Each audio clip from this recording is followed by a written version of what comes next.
नमस्कार साथियों, कैसे आप सभी। एसएससी मेकर ऑनलाइन प्लेटफॉर्म पे आप सभी का स्वागत है। आइए स्टार्ट करते हैं आज का सेशन। काफ़ी इंपॉर्टेंट आज का सेशन आपके लिए होने वाला है। इस सेशन में हम डिस्कस कर रहे हैं आपके साइंस के क्वेश्चन जो आपके विभिन्न एग्जामों में पूछे गए क्वेश्चंस हैं। वो सारी चीज़ें हम यहाँ पर डिस्कस करेंगे जो आपके एग्ज़ाम के लिए काफ़ी यूज़फुल होने वाली है। तो सभी बच्चों को सेशन को ज़्यादा से ज़्यादा लाइक करना है, शेयर करना है, जिससे क्लास उन बच्चों तक ज़रूर पहुँचे जिस बच्चों को साइंस बिल्कुल भी समझ में नहीं आता या साइंस के जो क्वेश्चंस है वो आइडिया नहीं लगता कि भाई कहाँ से क्वेश्चंस आते हैं, किस प्रकार के क्वेश्चन आते हैं। ये एक कंप्लीट हमारी सीरीज़ है, आप इसको ज़रूर देखिएगा तो आपके मोस्टली जो क्वेश्चंस आते हैं वो यहाँ पर हम कवर करा देंगे और यहीं से चीज़ें रिपीट होती हैं, बार बार रिपीट होती हैं। आप इसको प्रीवियस पेपर उठाकर देख लीजिएगा तो रिपीटेड क्वेश्चन आपको मिलने वाले हैं। तो आइए स्टार्ट करते हैं आज का सेशन, देखते हैं क्या क्या चीज़ें आज हमारे लिए इंपॉर्टेंट होगी। एक लोहे के हथौड़े जिसको आयरन हैमर हम कहते हैं को धूप में रखा जाए तो यह इसकी लकड़ी के हत्थे से अधिक गर्म हो जाता है। ठीक है ना, आपने हथौड़ा जरूर देखा होगा, इसमें एक लकड़ी का टुकड़ा लगा होता है और आगे की साइड इसमें लोहा या आयरन का एक टुकड़ा होता है।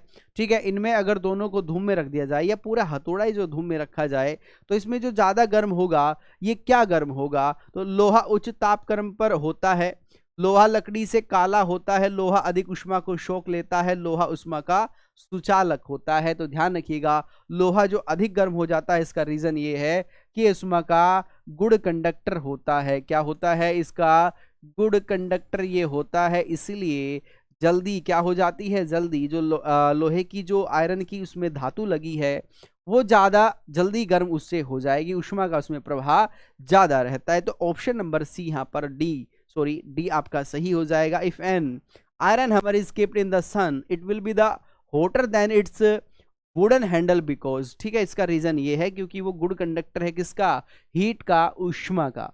ठीक है, चलिए नेक्स्ट क्वेश्चन है आपका, वास्तविक रूप से एक्सरे होते हैं, धीमी गति के इलेक्ट्रॉन होंगे, तेज गति के इलेक्ट्रॉन होंगे, या आपके विद्युत चुंबकीय तरंगे हैं, धीमी गति के न्यूट्रॉन है। Actually X ray are slow moving electrons, high speed electrons, electromagnetic waves या स्लो न्यूटन इसको कहा गया। तो क्वेश्चन नंबर 2 का यहाँ पर आपको हो जाएगा, ये क्या है, ये है विद्युत चुंबकीय तरंगे होती हैं। ऑप्शन नंबर सी सही होगा।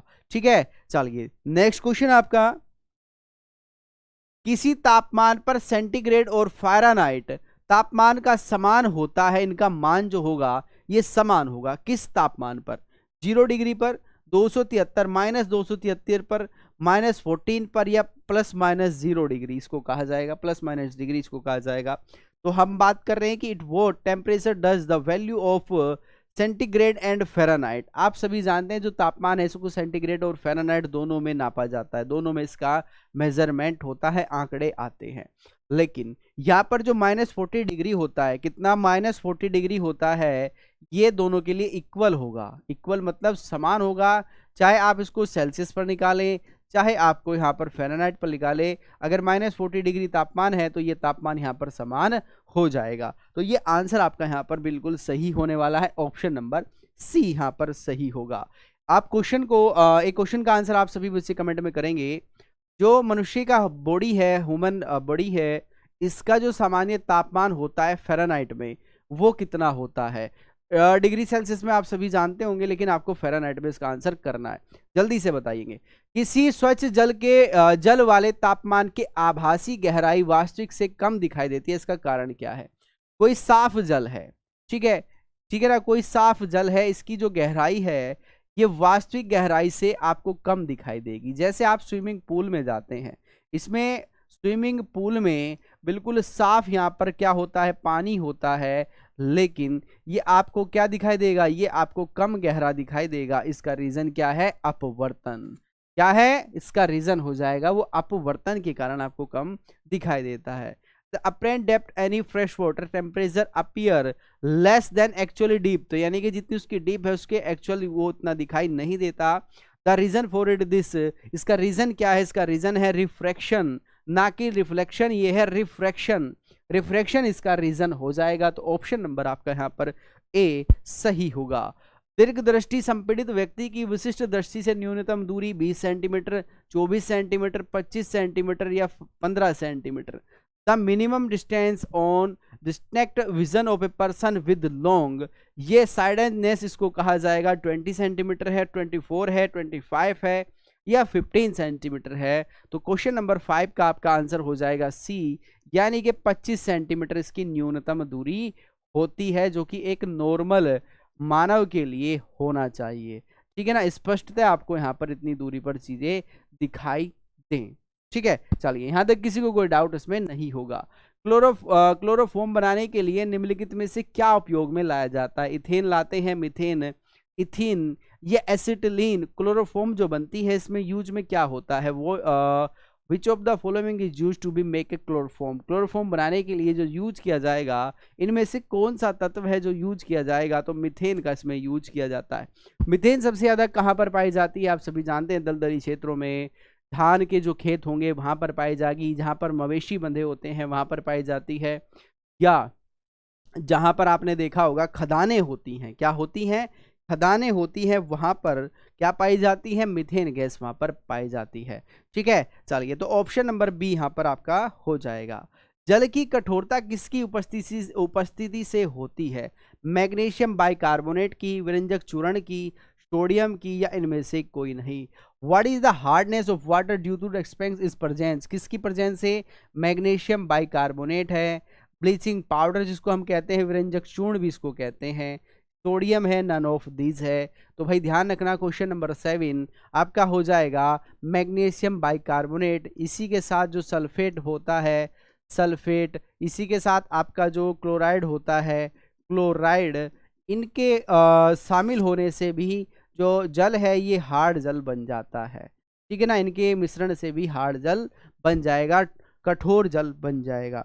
चलिए, इस गैस से सड़े अंडे की गंध आती है। ऐसी गंध आती है जैसे अंडा जो है, एग जो है वो सड़ चुका है। H2S, NO2, SO2, N2O। तो ध्यान रखिएगा, जो सड़े हुए की अंडे की जो गंध आएगी वो किस में से आएगी? H2S में से आएगी।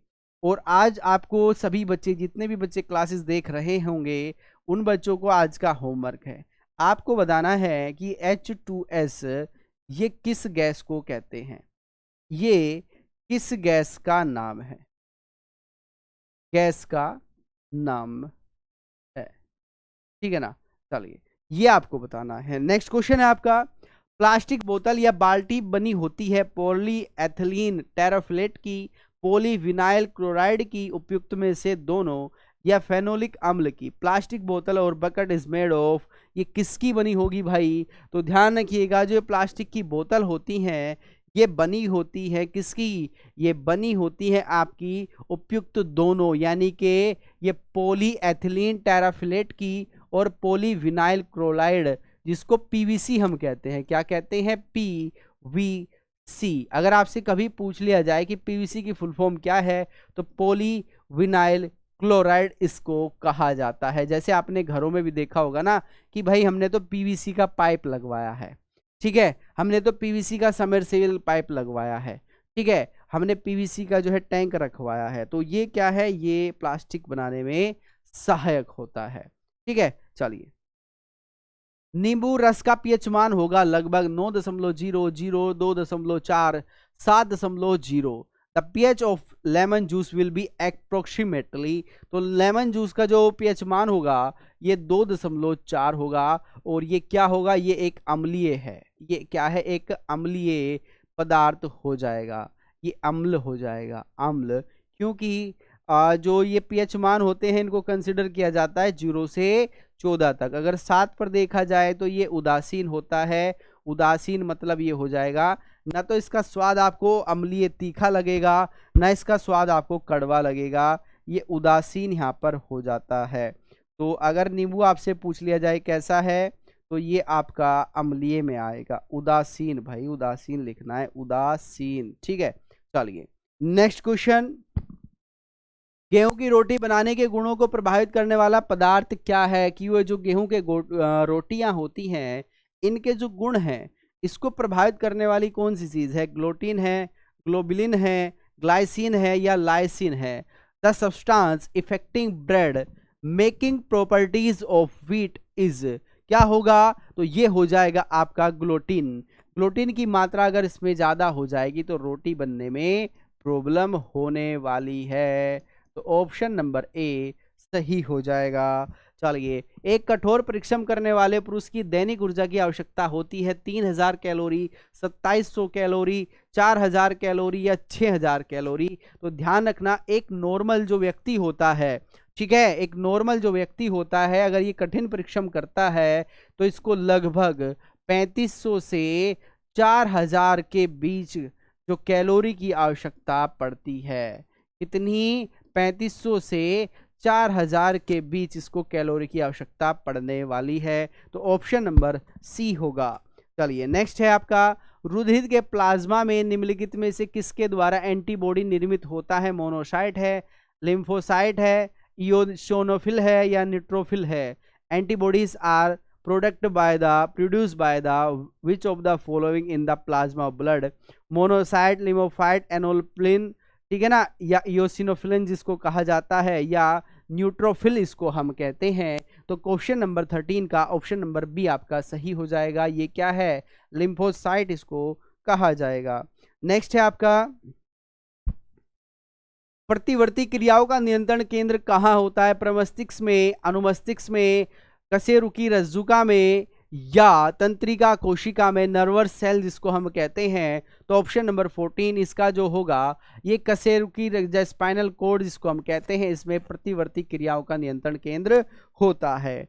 नेक्स्ट है अग्नाशय को पाचक, ये पाचक है भाई, पाचक रस, पाचक रस के उत्पादन के लिए उत्तेजित करने वाला हार्मोन्स कौन सा है? रेनिन है, ट्रिप्सिन है, सिक्रेट्रिन है या पेप्सिन इसको कहा जाएगा? विच of the following is the hormone that stimulate the pancreas to produce pancreatic juice, यानी कि जिसको हम कहते हैं पाचक जूस। तो ये होता है, क्या होता है? ये सिक्रेटिन होता है। क्या होता है? सिक्रेटिन ये होता है। ऑप्शन नंबर आपका यहाँ पर बी सही होगा भाई, सॉरी सी सही हो जाएगा।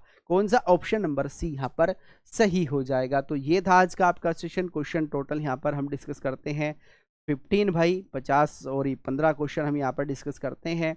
ये पार्ट्स की फॉर्म में आपको मिलेंगे। आपको क्या करना है? एसएससी मेकर को सब्सक्राइब करना है यूट्यूब पर,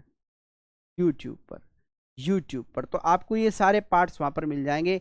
पार्ट 1 से लेकर मुझे लगता है कि पार्ट 18 तक हम वीडियो डाल चुके हैं। तो जिस बच्चे ने वीडियो नहीं देखा वो जाकर एक बार वीडियो ज़रूर देखिएगा, ठीक है। इसी प्रकार से आपको ध्यान रखना है, एसएससी मेकर आपके लिए विभिन्न बैचेज यहाँ पर लेकर आया, जिसमें अभी अगर देखा जाए तो लेटेस्ट ही वैकेंसीज निकली हैं। किसकी?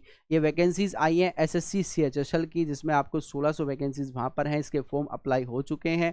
अगस्त में इसका एग्ज़ाम होना है, तो उसी को ध्यान में रखते हुए आपके लिए बैच हमने लॉन्च कर दिया है, जिसमें आपको यहाँ पर सभी जो कोर्सेज हैं, इसमें मैथ्स, रीजनिंग, आपका इंग्लिश आ जाएगा, ठीक है ना, जीके, जीएस, सभी जो क्लासेस हैं ये 15 तारीख से आपकी ही चल जाएंगी। मात्र 299 रुपये में आपको ये ऑफर के साथ मिल रहा है। ऑफर 20 मई तक ये वैलिड है, आप इसका लाभ उठाएंगे। क्लास वीडियो रिकॉर्डेड मिलेगी, क्लास नोट्स मिलेंगे, एक्सपर्ट फैकल्टी के द्वारा डिजाइन किया जाएगा, डाउट सेशन के द्वारा इसको तैयार किया जाएगा, ठीक है ना। आपको यहाँ पर जो क्लासेस हैं बिल्कुल बेसिक से वे मिलने वाली हैं। इसके अलावा हमारे और भी बैचेस आपके लिए चल रहे हैं, जैसे स्पेशल बैच आपका सीआरपीएफ के लिए है, सीएचएसएल के लिए जिसके बारे में हमने अभी डिस्कस किया है, उत्तर प्रदेश पुलिस के लिए स्पेशल बैच है, एसएससी सीएचएसएल के लिए, सीजीएल के लिए भी आपका यहाँ पर संकल्प बैच है। सभी बैचेस में आपको वही चीज़ें मिलेंगी जो हमने सीएचएसएल वाले में डिस्कस की हैं। क्लासेस रिकॉर्डेड है, डाउट सेशन है, वो सारी चीज़ें वहाँ पर आपको बिल्कुल बेसिक से मिलने वाली है। इसी प्रकार से आपका उत्तर प्रदेश पुलिस की भी जो वैकेंसीज हैं उनके लिए भी आपको यहाँ पर क्लासेस रिकॉर्डेड मिलेगी, मात्र 399 रुपये में मिल जाएगा। अगर हम बात करते हैं क्लासेस की, तो ये आपकी क्लास होती है मैथ्स और रीजनिंग की, अजय सर के द्वारा रात 8 बजे ये लाइव क्लास चलती है यूट्यूब पर, ध्यान रखिएगा, ठीक है। इसमें आपको यहाँ पर ध्यान रखना है कि कुछ लिंक आपको यहाँ पर प्रोवाइड किए गए हैं, जिसके माध्यम से आप हमसे कनेक्ट हो सकते हैं। सबसे ऊपर जो लिंक है ये एसएससी मेकर एप्लीकेशन का लिंक है, ये आपका इंस्टाग्राम का लिंक आपको दिया गया है, आप हमें फेसबुक पे फॉलो कर सकते हैं, ये आप हमें ट्विटर पे फॉलो, टेलीग्राम पे फॉलो कर सकते हैं, टेलीग्राम को आपको ज्वाइन करना है। इसके बाद आपका ये ट्विटर का लिंक है, आपको ट्विटर का लिंक प्रोवाइड किया गया है, आप हमें ट्विटर पे फॉलो कीजिएगा। सबसे नीचे आपका यूट्यूब चैनल का लिंक है, आपको यूट्यूब को क्या करना है, एसएससी मेकर एप्लीकेशन को सब्सक्राइब करना है और बेल आइकन का बटन दबाना है, ठीक है, तो ये था आज का आपका सेशन, आपको कैसा लगा ज़रूर बताएंगे। मिलते हैं नेक्स्ट सेशन में, और सभी बच्चे सेशन को ज़्यादा से ज़्यादा लाइक करेंगे, शेयर करेंगे। चलिए, तो बहुत बहुत धन्यवाद आप सभी का। नेक्स्ट क्लास जो क्लास होगी वो बहुत जल्द आपकी बहुत बेहतर तरीके से क्लास हम लेकर आएंगे। चलिए, नमस्कार, जय हिंद, जय भारत।